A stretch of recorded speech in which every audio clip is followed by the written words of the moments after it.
আসসালামাইকুম। আশা করি সবাই ভালো আছেন, সুস্থ আছেন। আলহামদুলিল্লাহ আমরা ভালো আছি, সুস্থ আছি। গাছে কিছু আম রয়েছে, তো মেয়েকে নিয়ে ছাদে আসছি কী অবস্থা আমগুলো দেখার জন্য। তো ভাবলাম আমগুলো পেরেই নিয়ে যাই, গাছে রেখে লাভ নেই। তো চলেন, প্রচুর রোদ উঠেছে, বৃষ্টিও হয়েছে হালকা, আবার রোদ উঠেছে।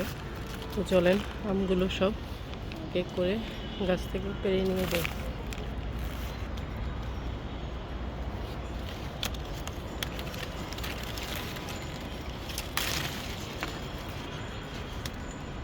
সবগুলো একটু একটু করে পাততে হবে, কিছু এখনো বাধা আছে। দেখেন মাশাআল্লাহ সুন্দর হলুদ হয়েছে, অনেকগুলো নষ্ট হয়েছে, এটা আর ইউজ করা যাবে না, ফেলে দিতে হবে। চলুন সবগুলোকে নিয়ে যাই।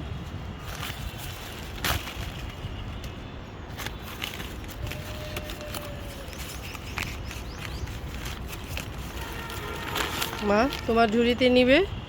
মাশাআল্লাহ দেখেন কি সুন্দর রং হয়েছে। কি করেছো, পানি পাড়া দিয়েছো? মাশাআল্লাহ মাশাআল্লাহ দেখেন কি সুন্দর রং, খেতে যে কি মজা।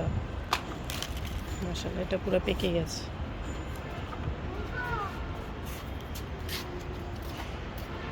স্লিপি স্লিপি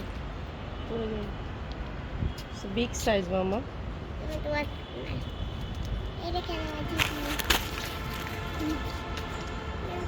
এখানে আরেকটা আছে, সবগুলো পাড়া হয়ে গেছে। এটা অনেক বড় সাইজ, তাই এটা আমার মেয়ের ঝুড়িতে নিলাম।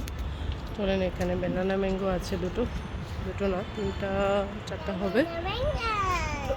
এটাও দেখি কি অবস্থা। হ্যাঁ অনেকটা লাল হয়ে গেছে, এটাকেও পেরে নিয়ে যাই। গরুমতিটা এখনও পাকার টাইম হয় না, মেবি আরও কিছুদিন পরে পারতে হবে। তো ওটাকে এখন ধরবো না, আরও কিছুদিন পরে পাকবো, পেরে নিয়ে যাব। মাশাআল্লাহ, আহা আমার এই আমটা কি হলো।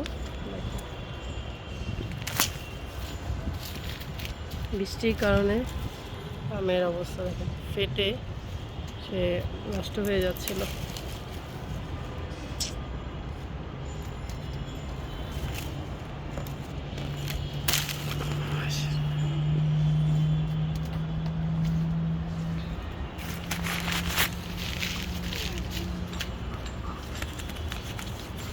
এই আমটাও ফেটে গেছে দেখেন, ফেটে এই যে নষ্ট হয়ে যাওয়ার মতো অবস্থা।